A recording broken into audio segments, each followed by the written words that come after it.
Well, good morning, ladies and gentlemen. This is a news flash. I'm sure quite a lot of you have been wondering about the BBC situation with this star that's been taken off air and all different things that happened and so forth. And I think it's a mishmash of actual facts, and lots of things have gone on that I think are actually worrying because I've just had a shower, by the way. I've changed the subject very quickly. Virtually about 2 minutes ago, so I might look a little bit white and red in the face. They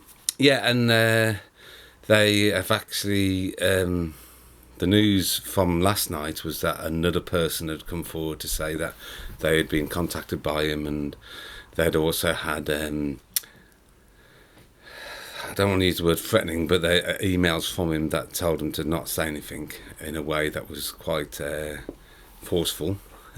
And she went to the BBC, and the BBC actually verified what she'd said through the telephone numbers and saw the emails. So that did change a little bit now, because suddenly all what is being done by the sounds of it is legal, and it's up to what people do in their spare time and free time. But that does put an edge to it. And I woke up this morning, and I believe that the BBC has actually told us who it is. I did actually look into this, and there is that rumour who it is. But all I'll say, I'm not going to say anything about it, bar from the link on the BBC News website. I think actually says it quite clearly, actually, because what you have live, Gemini Vine, let me show you. Live, Gemini Vine calls on BBC presenter to name himself. This is the BBC News, and then we pan out, and there we have a blurred picture of somebody. And I'm pretty certain I know who it is. I'm not going to say who it is, obviously, but if you click on it, it takes away with that picture. So there's that picture there that I believe is actually the BBC announcing who it is in a way, just so, because, anyway. But what do I think about it? I think that, like I just said, what people do in their spare time is up to them. I think it's a witch hunt against the BBC. Now, a lot of people who know me know that I love the BBC.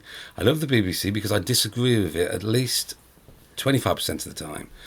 What I think is quite good, that shows that I'm pretty sane. They give both sides of the story.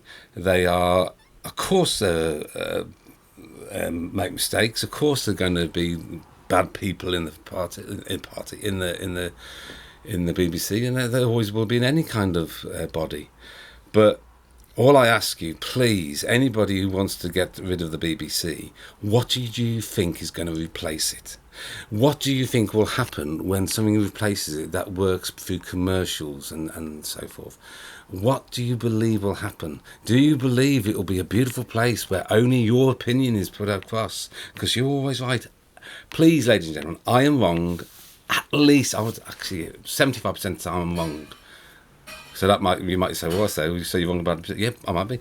But anyway, I'm talking from my backside, aren't I? But I want to get this out now because I believe that little thing there, it was an interesting thing where the BBC has announced who it is without actually saying it. So we shall see. But I want to put this on now because I think by 4:00 this afternoon, it's all going to come out and it's all going to be talked about. But I want to get it in before that to show that I was right and I'd worked it out. I'm a clever one. Anyway, I am waffling now, and it's time to say goodbye.